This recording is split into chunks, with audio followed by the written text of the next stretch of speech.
Switzerland has one of the highest costs of living on the planet. We're talking $20 sandwiches, $6 coffees, and rent that'll make your eyes twitch. But here's the twist.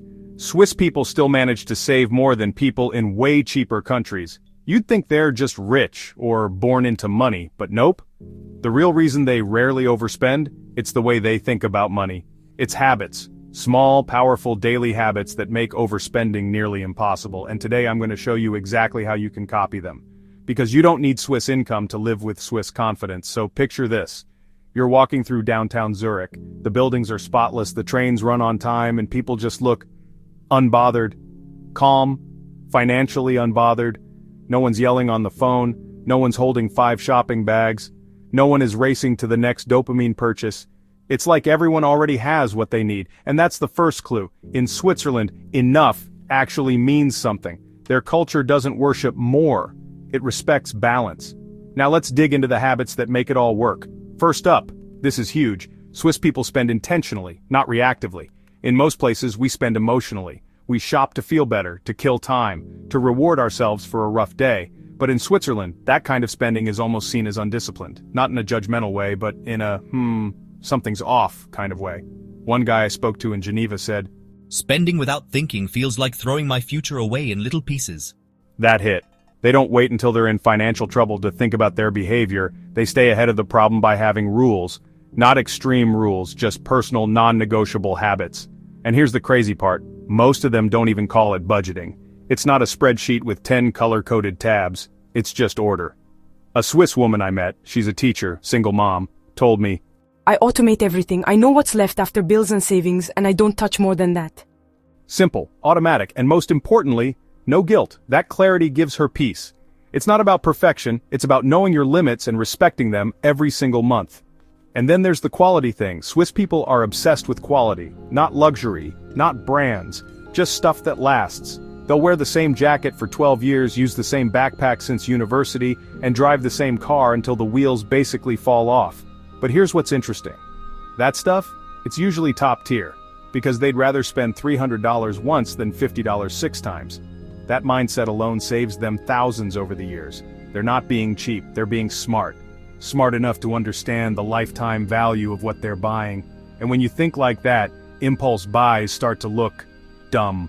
One Swiss dad told me, "If it won't last, I won't buy it. If I won't use it, I won't want it." Imagine applying that filter to every purchase you make. You'd immediately start spending less without even trying. And here's another reason they rarely overspend. There's no social pressure to show off. None. In some cultures, if you say you're trying to save money, people will roll their eyes, or pressure you into just one night out, or you work hard, treat yourself. But in Switzerland, you say you're being frugal, and people respect it. They might even ask for your tips. That shift in values makes saving easier because it doesn't feel like swimming against the current. It's just normal. And that kind of cultural reinforcement makes a massive difference. It means you don't need to be a millionaire to feel financially safe. You just need discipline, intention, and the guts to say no when everyone else is saying yes. So what can we learn from all this? First, stop spending to feel something. Start spending to solve something. Second, slow down. Think about the full lifespan of everything you buy. And third, normalize saying no, even if the world around you doesn't. We're just scratching the surface here. Because up next, we're going into the invisible system Swiss people use to keep their finances on track. Even when life gets messy. No budgeting apps, no gurus, just a simple mental habit that can make overspending nearly impossible. You'll want to hear this. Ready for section 2? So here's the part most people miss, because it doesn't show up in bank statements or flashy headlines. It's not budgeting, it's not tracking every dollar in an app, it's mindset. Swiss people carry this mental filter with them all day long. It's like their internal compass, constantly guiding their choices. It sounds simple, but it changes everything. Here's how it works. They don't ask, "Can I afford this?" They ask, "Is this aligned with my values?" That one question? Total game changer. Let me give you an example. In most places, if you get a raise or bonus, your first instinct is usually to celebrate, right? Maybe you book a trip, upgrade your car, buy something shiny to reward yourself. But in Switzerland, I kid you not, most people I spoke to don't adjust their lifestyle when their income goes up. They might increase savings or finally fix something they've been putting off. But you rarely see that lifestyle creep that hits the rest of us like clockwork. I asked this guy, an architect in Bern, what he did when he got a promotion. He looked at me, totally serious, and said, "I upgraded my coffee beans, that's it." We laughed, but he wasn't joking, because for him, money isn't about showing growth. It's about preserving freedom. He said, "Wow, the moment I increase my spending just because I can, I'm telling future me that comfort matters more than freedom." That stuck with me. And it explains a lot. Because in Switzerland, there's this cultural understanding that your financial choices don't just impact your bank account, they shape your lifestyle, your future, even your stress levels. So people stay consistent. They live beneath their means even when they don't have to. And over time, that small decision builds a mountain of security.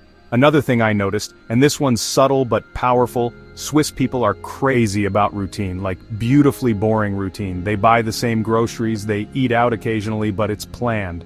They walk or bike to places not just for fitness, but because it makes more sense than burning cash on gas every other day.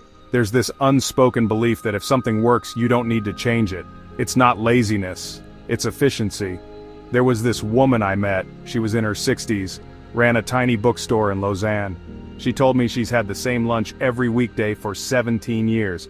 A sandwich she makes at home, a piece of fruit, and water. Not because she's cheap, because it's one less decision to make, and it saves her money without effort.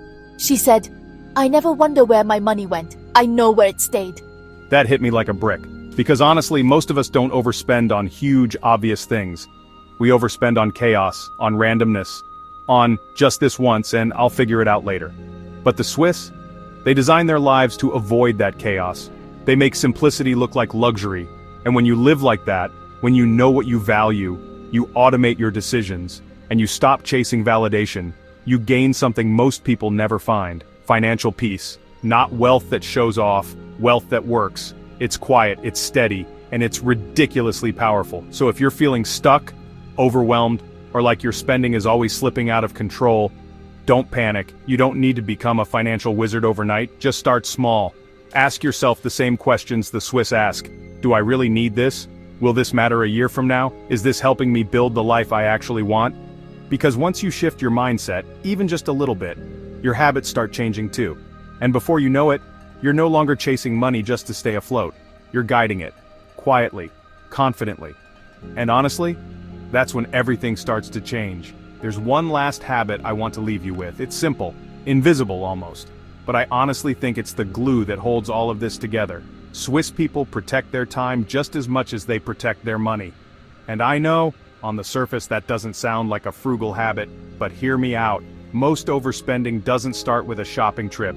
It starts with exhaustion, with decision fatigue, with not having a moment to breathe, so we buy ourselves little rewards to cope. We buy convenience, we buy distractions, we buy escape.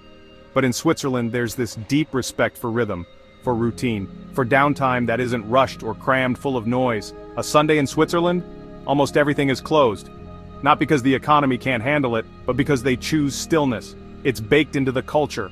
That pause, that weekly reset, and that pause, it gives people the space to think clearly, plan better, and resist the chaos that leads to random spending. A Swiss friend of mine said something that stuck with me ever since. He said, "I don't want to be efficient with my time just to get more done. I want to be efficient so I can do less with more intention." And man, that's it. That's the thread that runs through every habit we've talked about. Less noise, more clarity, less chasing, more choosing. So maybe that's the real secret. Swiss people rarely overspend because they're not constantly pulled in 20 directions. They don't treat money like a fix for emotional burnout. They treat it like a tool, and they use it with care. And the best part? You don't have to move to the Alps or eat fondue every weekend to start doing the same thing. You just start small. You pause before you spend. You choose quality over clutter. You create routines that protect your peace. You say no when it's not aligned, and yes when it is. And little by little, those small habits stack up. Until one day you look back and realize your money's not just staying with you, it's working for you. That's the shift. That's the goal. And if this video helped you see that in a new light, if it made you think, okay, maybe I can build something more stable, more peaceful, more intentional, then take one of these habits and try it this week.